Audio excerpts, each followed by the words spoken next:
پاکستان اس لیے نہیں بنایا گیا تھا کہ جاگیرداروں کی جاگیرداریاں محسوس ہو جائیں. پاکستان اس لیے تو نہیں بنایا گیا. آج بھی مسلمان، میں معذرت سے عرض کر رہا ہوں مولانا سے، آج بھی بھارتی مسلمان کی ایوریج نمازی ہونے کے اعتبار سے پاکستانی مسلمان سے کہیں بہتر. آج بھی برقع نظر آ جائے گا تو ہندوستان میں نظر آ جائے گا. میں نے اپنی آنکھوں سے دیکھا چند سال پہلے جب مکہ مسجد حیدرآباد دکن میں 3 دن مسلسل میری تقریریں ہوئی ہیں، 10,000 مرد اور 5,000 خواتین، اور ان میں سے کوئی بغیر برقعے کے نہیں. ایک سیلاب نظر آ رہا تھا برقعوں کا کہ جب کا پتہ ہوا ہے رات کے 12 بجے 3 دن تک متواضع. یہاں کہاں نظر آئے گا برقع آپ کو؟ یہاں تو اس کے بعد 2 پیسے ہو گئے، اس نے سب سے پہلے برقع اتار کے پھینک دیا. معلوم اچھی طرح سمجھ لیجئے یہ چیزیں تو وہاں زیادہ ہیں جہاں کی نسبت. اصل ضرورت تھی کہ یہاں اس نظام کو قائم کیا جائے، وہ نظام عدل اجتماعی، وہ جس میں حریت ہو، جس میں عام آدمی بھی خلیفہ وقت کو ٹوک سکے. یہ کرتا کیسے بن گیا؟ ایک خاتون بھی کھڑی ہو کر دامن پکڑ لے، عمر تمہیں کیا حق ہے کہ ہمارے مہر کے اوپر پابندی لگا رہے ہو، جبکہ اللہ نے نہیں لگائی. یہ پاکستان، بچا کھچا Pakistan, what remains of Pakistan, یہ اصل میں ہے کیا؟ پاکستان نہیں ہے. 4 صدیوں کی تجدیدی مساعی کا حاصل. بال جیسا مفکر اسی 14ویں صدی ہجری میں، مودودی جیسا مصنف اسی 14ویں صدی ہجری میں، مولانا الیاس جیسا مبلغ رحمہم اللہ، یہ سارے کام یہاں سے ہوئے. پورا عالم اسلام آزاد ہوا، کہیں نعرہ اسلام کا نہیں لگا، کہیں عرب قومیت پر، کہیں کسی اور عصبیت پر تحریکیں چلی ہیں. صرف تحریک پاکستان تھی کہ پاکستان کا مطلب کیا؟ لا الہ الا اللہ. کوئی سبب ہے کہ یہاں قرارداد مقاصد پاس ہوئی. حاکمیت اللہ کی ہے. یہ اکبر نام لیتا ہے خدا کا اس زمانے میں. یہ سارا ماضی سامنے رکھیے اور حضور کی دی ہوئی پیشن گوئیوں کا مستقبل سامنے رکھیے. ان دونوں سے ثابت ہوتا ہے اس خطے ارضی سے کچھ ہونا ہے. یہ نہیں میں کہہ سکتا قریب البعید ما توعدون، یہ میں نہیں کہہ سکتا، یقین کے ساتھ جانتا ہوں کہ آئے گا، لیکن یہ کہ اس کے بعد بھی یہی سے بول بالا ہوگا. جو یہودی ورلڈ آرڈر کی نگاہوں میں کھٹک رہا ہے، میں کھٹکتا ہوں دل یزداں میں کانٹے کی طرح. اگرچہ ان کی اسٹریٹجی کیا ہے؟ ایک ایک کر کے ان کے حصے بکھرے کر کے دیا پاچا کرو. ابھی وہ بلاک کون سا ہے؟ ایران ہے، افغانستان ہے، پاکستان ہے، اور روسی ترکستان سے آزاد ہونے والی جو ریاستیں ہیں، یہ ایک سالڈ، یہ عجمی مسلمان ہے، عربی نہیں. عربی گئے، یہ نوٹ کر لیجیے. اس لیے کہ عربوں کو اللہ نے فضیلت دی تھی، محمد ان میں سے تھے صلی اللہ علیہ وسلم، یہ رتبہ بلند ملا جن کو مل گیا. لیکن ساتھ ہی اللہ نے دھمکی بھی دے دی تھی سورہ محمد میں، ان تتولوا یستبدل قوما غیرکم، اگر تم پیٹھ دکھا دو گے اس مشن کو جو ہم نے تمہارے حوالے کیا ہے، تمہیں ہٹائیں گے، کسی اور کو لے آئے.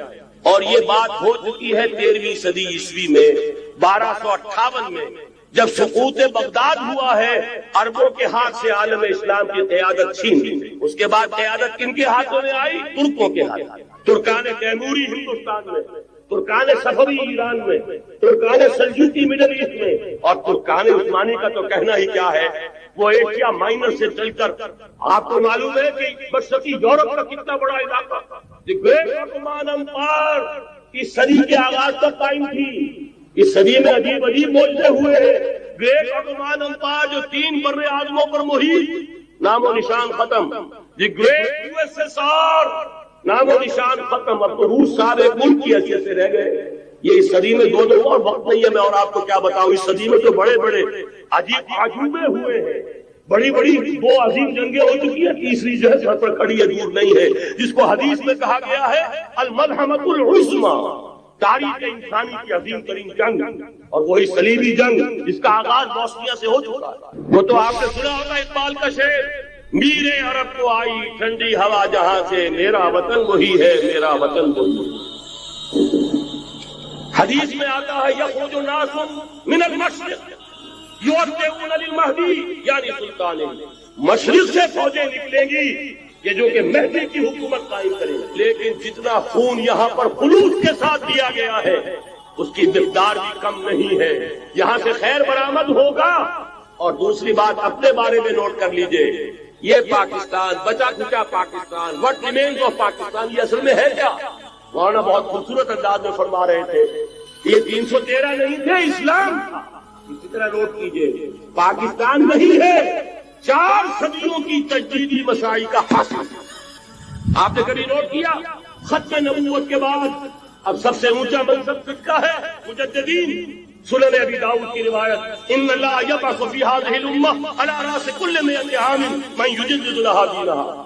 اور نوٹ کیجئے کوئی بات ہے، 1000 برس تک سارے مجدد عالم عرب میں پیدا ہوئے، جیسے ہی دوسرا 1000 سال شروع ہوا، الف ثانی کا مجدد اعظم شیخ احمد سرہندی کہاں تھا؟ صنم خانہ ہند میں حاضر ہوا میں شیخ مجدد کی لحد پر، وہ خاک کے ہے زیر فلک مطلع انوار، گردن نہ جھکی جس کی جہانگیر کے آگے، جس کے نفس گرم سے ہے گرمی آگا۔ وہ پھر 12ویں صدی کا مجدد اعظم امام الہند شاہ ولی اللہ دہلوی، 13ویں صدی کا مجدد اعظم سید احمد بریلوی، اس کے خون کا امین اور اس کے ساتھ کے شہداء کے خون کا امین، ان کے جسموں کا امین آپ کا خطہ ہدارہ، آپ کا خطہ شباب، اس میں ان کی جانیں ہیں جو دی گئی ہیں۔ اور وہ نہایت سے کر دوں، دور صحابہ کے بعد اتنا خالص اسلامی جہاد پوری مسلمان تاریخ میں نہیں ملے گا جتنا وہ تحریک شہید ہے۔ 14ویں صدی ہجری میں شیخ الہند جیسا مجاہد اعظم کہ انگریز نے گرفتار کر کے قید بھی کیا ہے، وہ کہاں؟ ہندوستان میں نہیں، کہاں؟ جزیرہ سائرس، کیا نام تھا؟ مالٹا، جزیرہ مالٹا بحر روم میں۔ اقبال کے نفس سے ہے لالے کی آگ تیز، ایسے غزل سرا کو چمن سے نکال دو، کہیں ہندوستان کی کسی جیل میں ہوا تو شاید اس کے نفس کی گرمی ہی سے کوئی حرارت پیدا ہو جائے۔ اور اسی صدی میں 14ویں صدی ہجری میں اقبال جیسا مفکر، اسی 14ویں صدی ہجری میں مودودی جیسا مصنف، اسی 14ویں صدی ہجری میں مولانا الیاس جیسا مبلغ رحمہم اللہ، عظیم شخصیتیں آج پورے عالم اسلام میں آپ کو تبلیغی دوست ملیں گے۔ یہ کہاں سے شروع ہوئی تحریک؟ دہلی کی ایک چھوٹی سی مسجد، وہ مسجد بنگلے والی اب تو بڑی عالیشان ہو گئی ہے، جب وہاں شروع ہوا تھا کام بڑی چھوٹی تھی۔ یہ سارے کام یہاں کیوں ہوئے؟ پورا عالم اسلام آزاد ہوا، کہیں نعرہ اسلام کا نہیں لگا، کہیں عرب قومیت پر، کہیں کسی اور عصبیت پر تحریکیں چلی ہیں، صرف تحریک پاکستان تھی کہ پاکستان کا مطلب کیا؟ لا الہ الا اللہ۔ کوئی سبب ہے کہ یہاں قرارداد مقاصد پاس ہوئی، حاکمیت اللہ کی ہے کہ اکبر نام لیتا ہے خدا کا اس زمانے میں۔ یہ سارا ماضی سامنے رکھیے اور حضور کی دی ہوئی پیشن گوئیوں کا مستقبل سامنے رکھیے، ان دونوں سے ثابت ہوتا ہے اس خطہ ارضی سے کچھ ہونا ہے۔ اگرچہ بھٹکے ہوئے ہیں لیکن کبھی بھولی ہوئی منزل بھی یاد آتی ہے راہی کو، اور بھٹکے ہوئے آہو کو پھر سوئے حرم لے چل۔ اس کی ضرورت ہے مسلمان کو پھر اس کا مقصد یاد دلایا جائے۔ پاکستان اس لیے نہیں بنایا گیا تھا کہ ہمارے ہاں چاہتے اور بلے نہیں تھے تو ہمارے پاس ان کے بھی باپ وجود میں آ جائے، اس لیے تو نہیں بنایا گیا تھا۔ پاکستان اس لیے نہیں بنایا گیا تھا کہ جاگیرداروں کی جاگیرداریاں محسوس ہو جائیں، پاکستان اس لیے تو نہیں بنایا گیا۔ کے ساتھ ہی کتنا بڑا علاقہ جو ہے اس زمین کا وہ اللہ تعالیٰ نے اس امت کے قدموں تلے رکھا ہے۔ اگر آپ نے نقشہ دیکھا ہو دنیا کا تو آپ کو معلوم ہونا چاہیے کہ شمال میں جو بہت بڑا یہ نظر آتا ہے سائبیریا، روس کا علاقہ، یہ سب غیر آباد ہے۔ اس طرح شمالی امریکہ میں بھی کینیڈا سے اوپر بڑے بڑے آپ کو بر اعظم سے نظر آئیں گے، سب غیر آباد ہے۔ جو آباد علاقہ ہے دنیا کا اور جو زرخیز علاقہ ہے دنیا کا، اس کا کتنا بڑا حصہ ہے کہ جو امت محمد صلی اللہ علیہ وسلم کے قدموں تلے۔ انڈونیشیا، ملائیشیا سے چلے آئیے، اس کے بعد مسلسل چاہے کہیں مسلمان اقلیت میں تھوڑے بہت ہیں لیکن پھر بنگلہ دیش آتا ہے، بڑی عظیم اکثریت کا ملک ہے۔ پھر بھارت میں اگرچہ اقلیت میں ہے لیکن 20 کروڑ مسلمان بھارت میں اس وقت ہے۔ پھر جو پاکستان سے شروع ہوا سلسلہ، افغانستان، ایران، چلتے جائیے ادھر ترکستان، چینی ترکستان، روسی ترکستان، پھر آگے چلیے عالم عرب، افریقہ کا پورا شمالی علاقہ، افریقہ کا تقریباً سارا وسطی علاقہ، یہ سب کیا ہے؟ کتنا بڑا رقبہ ہے اور ہر طرح کی نعمت اللہ نے دی ہے۔ اس میں نباتات بھی ہیں، اس میں معدنیات بھی ہیں، اور سب سے بڑھ کر آج کی دنیا میں جو اہم ترین شے ہے کہ پیٹرول جو ہے، تیل جو ہے، اس کے سب سے بڑے ذخائر وہ ہیں کہ جو مسلمانوں کے قدمے تلے۔ اتنی تعداد میں ہونے کے باوجود، اتنے وسائل کے پر بظاہر قابض ہونے کے باوجود، سوال یہ ہے کہ کیا آج دنیا میں امت مسلمہ کو عزت حاصل ہے یا یہ ذلیل ہے؟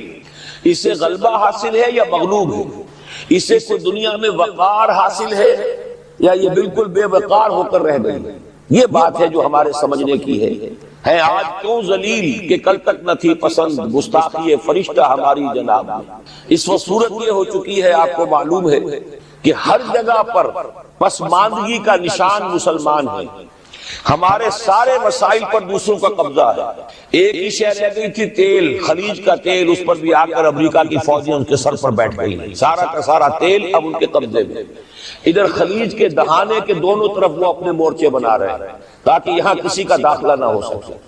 بڑے بڑے جتنے لوگ ہمارے ان سب کی دولت ان کے پاس ہے، کہنے کو تو سلطان اور برونائی دنیا کا امیر ترین آدمی ہے، لیکن دولت ہے کہاں اس کی؟ انویسٹڈ تو وہی ہے، اسی کے بینکوں میں ہے، انہی کی کمپنیوں میں ہے، کسی کے پاس کچھ نہیں ہے۔ سعودی عرب کے کوئی ڈالر ہے تو کہاں ہے؟ جیسے شہنشاہ ایران کا جو اثاثہ تھا، سرمایہ تھا، جو سارا کا سارا انہوں نے جو ہے وہ فریز کر لیا، تو یہ دولت تو ساری وہی ہے۔ کہنے کو ہے کہ آپ کے اکاؤنٹ میں اتنا روپیہ ہے، لیکن سوال یہ کہ وہ اکاؤنٹ فی الواقع کس کے قبضے میں؟ پھر آپ کو معلوم ہے کس طریقے سے مسلمانوں کے ساتھ سلوک ہو رہا، ہر جگہ پر جہاں چاہے جس طرح چاہے انہیں ستا لیں۔ اور ان میں بھی سب سے بڑھ کر جو بات میں آپ سے کہوں گا، آج دنیا میں جتنے بڑے پیمانے پر محمد عربی صلی اللہ علیہ وسلم کی توہین و تذلیل ہوئی ہے، پوری انسانی تاریخ میں نہیں ہوئی۔ رشدی نے کتاب لکھی، بدترین حملے کیے، کیا رنگیلا رسول کتاب تھی جو لکھی تھی کسی ہندو نے، جس کو کہ ایک مسلمان نے پھر خنجر بھونک کر اور ہلاک کر دیا تھا، وہ تو کچھ بھی نہیں تھی۔ اس کتاب کو رنگیلا رسول کو 100 سے ضرب دیجئے تو یہ کتاب بنتی ہے سیٹنک ورسز، اور وہ ملینز نہیں بلینز کی تعداد میں شائع ہوئی۔ اس کے خلاف احتجاج اگر کسی نے کیا ہے تو ان کے اوپر جوتے پڑے ہیں، ان پر ڈنڈے پڑے ہیں، پوری مغربی دنیا اس کے پیچھے آ گئی ہے، سپورٹ کیا ہے۔ لے کے ایک ملک نکلا ایران، اس نے کم سے کم یہ کہ اس کے قتل کا فتویٰ تو دیا، لیکن کیا کرے، قتل کرنے کی تو نوبت نہیں آئی۔ پورا عالم عیسائیت اس کی پشت پناہ ہے، اس کی مدد کر رہا۔ یہ اتنی بڑی توہین محمد رسول اللہ صلی اللہ علیہ وسلم کی اور آپ کی ازواج مطہرات کی، اور یہ بظاہر ایک ایسے شخص کے ہاتھوں جس کا نام مسلمانوں کا سا ہے، اس کا اتنا بڑے پیمانے پر ہونا، اور پھر یہ کہ مسلمان 120 کروڑ ہونے کے باوجود کچھ نہیں کر سکتے۔ میں وہ چیزیں نہیں گنوانا چاہتا کہ 15 لاکھ جو ہیں وہ ہمارے افغان بھائی جو ہیں انہوں نے جانیں دی، فائدہ کس کو پہنچا؟ تاحال امریکہ کو، کہ اس کی جو مد مقابل قوت تھی USSR وہ ختم ہو گئی۔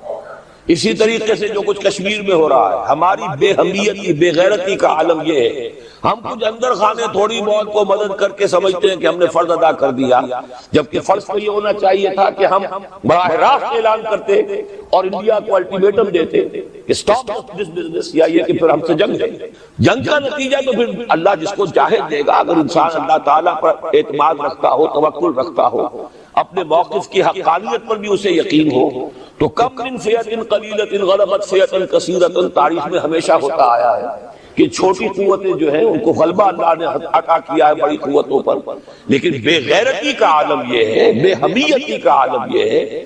زبانی کلامی ہم سے بڑا ہمدرد کوئی نہیں مسلمانان کشمیر کا، جس لیڈر کو دیکھو بڑھ چڑھ کر بیان دے گا، لیکن عملاً ہم کیا کر رہے ہیں؟ یہ ساری صورتحال جو میں نے آپ کو بتائی ہے، ویسے تو اب یہ کہ اگر اس میں ایک خاکہ سا میں نے آپ کے سامنے رکھا ہے، اس میں رنگ بھروں تو ظاہر ہے کہ یہ پورا گھنٹہ اسی میں لگ جائے گا، لیکن جو اس کا اصل لب لباب ہے وہ یہ ہے کہ ہم اپنی جگہ بڑے خوش ہیں کہ ہم امت مرحوم ہیں، ہم تو امت محمد ہیں صلی اللہ علیہ وسلم، ہم تو اللہ کے پیارے ہیں، ہم اللہ کے لاڈلے ہیں، ہمیں اللہ کی شفاعت، ہمیں اللہ کے رسول کی شفاعت بھی ملے گی، جنت تو گویا کہ ہمارا پیدائشی مقام ہے۔ یہ سارے جو بھی ہمارے ذہنوں کے اندر ہیں خیالات، اور یہ جو ہمارے من گھڑت عقائد ہیں، آپ سوچئے کہ جب ہم جو آبجیکٹیو کنڈیشنز ہیں، گیون کنڈیشنز ہیں، جو سامنے کے حالات ہیں، ان سے جب تقابل کرتے تو معاملہ بہت مختلف ہے۔ یہ کیوں ہے؟ اصل میں سوال جب تک آپ اپنے سامنے نہیں رکھیں گے، اس کا جواب جو ہے اب اس پر غور کیجئے کیوں ہے؟ کیا اللہ تعالیٰ کو محمد الرسول اللہ کی عزت و حرمت پیاری نہیں ہے؟ کیا محمد الرسول اللہ اللہ کے پیارے نہیں ہیں، حبیب رب العالمین نہیں ہیں؟ کیا اللہ تعالیٰ کو کفار سے زیادہ محبت ہے؟ کیا وجہ ہے؟ رحمتیں ہیں تیری اغیار کے کاشانوں پر، اور برف گرتی ہے تو بیچارے مسلمانوں پر. سائنس میں وہ آگے ہیں، مالیات پر ان کا شکنجا کسا ہوا ہے پوری دنیا پر. تہذیب ان کی ہے، تمدن ان کا ہے، ہم تو ان کے کیمپ فالوورز ہیں، نقش قدم پر چل رہے ہیں. ہم تو ان کی صرف یہ کہ نقالی کر رہے ہیں. تو سوچئے وجہ کیا ہے؟ کیا اللہ کو کفر زیادہ پسند ہے اسلام سے؟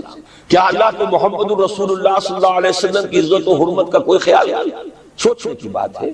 ظاہر بات ہے کہ ان سوالات کا جواب تو ہاں میں آپ نہیں دے سکتے، یقیناً ایسا نہیں ہے. بہرحال وہ کافر ہیں، وہ اللہ کو نہیں مانتے، اللہ کے رسول کو نہیں مانتے. چلیے اللہ کو کسی نام سے مان لیا، گاڈ کہہ دیا، لیکن اللہ کے رسول کو تو نہیں مانتے. ایمان کا سارا دار و مدار تو رسالت پر ہے.